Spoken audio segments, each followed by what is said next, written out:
This is Hannibal here with a wrestling news update.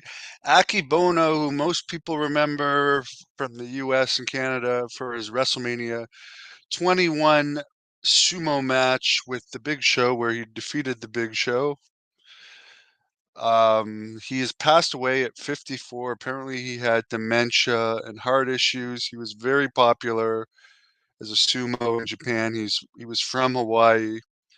After his sumo career ended, he ended up having 4 MMA and 10 kickboxing fights against guys like Don Fry, Hoist Gracie, Bob Sapp. I think he only won one of his legit fights, and it probably was a contributor to his dementia. He also was a wrestler, wrestled Brock Lesnar, Masahiro Chono in Japan, as well as the Great Muta, among others.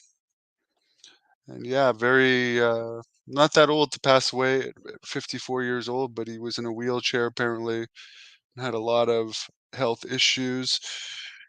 Apparently, CM Punk responded to the security footage that AEW aired last night by posting a picture with former U.S. President George Bush and a mission accomplished banner in the background. I don't know if he's making fun of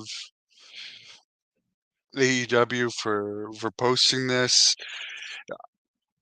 I don't know. I mean, it got people talking about AEW, but again, I don't.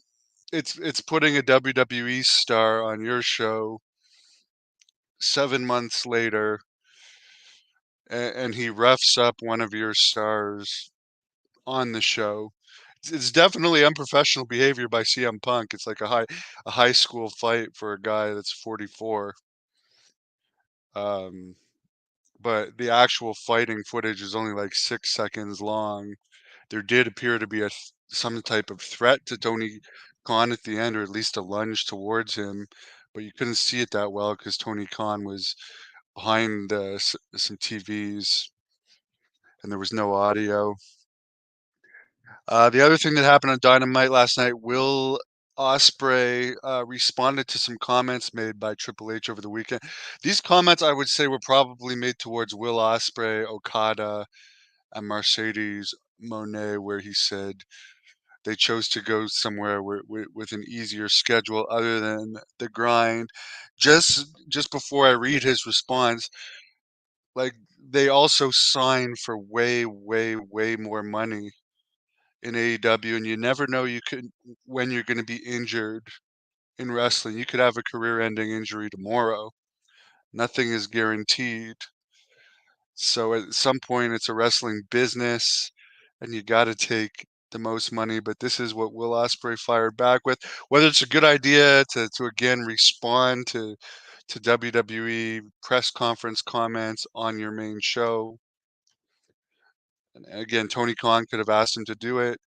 Who knows? But here it is. Quote, normally I wouldn't rise to this type of bait, but seeing as the guy that said it is only in the position he's in because he was grinding the boss's daughter, you're in no position to tell me what the grind is all about, my friend, because you have no idea what I fight for. Let this be a painful jab back and a gentle reminder to you to not throw stones at an assassin with a machine gun. End quote. Well, everyone knows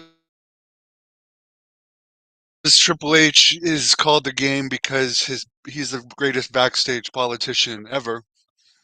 And yeah, he is married to the boss's daughter, and he wouldn't be in the position he's in now if it wasn't for being that with the boss's daughter for sure.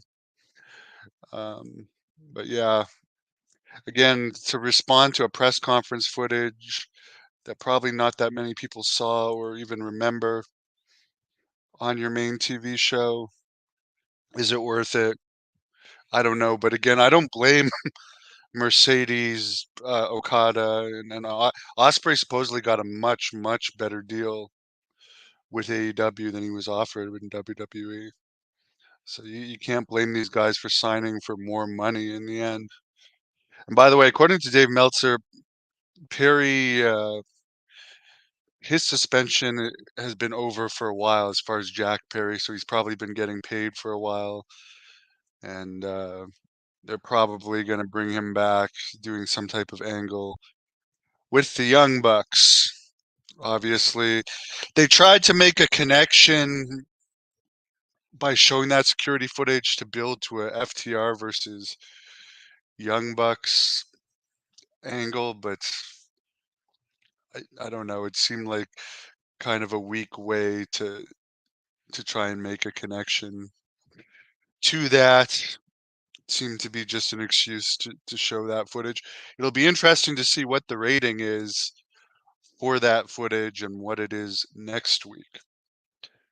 Anyways, please like this video. I am interviewing Jenny Santana at 10 p.m. tonight, and Tommy Morrison's widow, Trisha, at 2 p.m. today. Jenny Santana recently spoke to her father, Tito Santana, at WrestleCon, so she's going to tell me all about that. That should be interesting.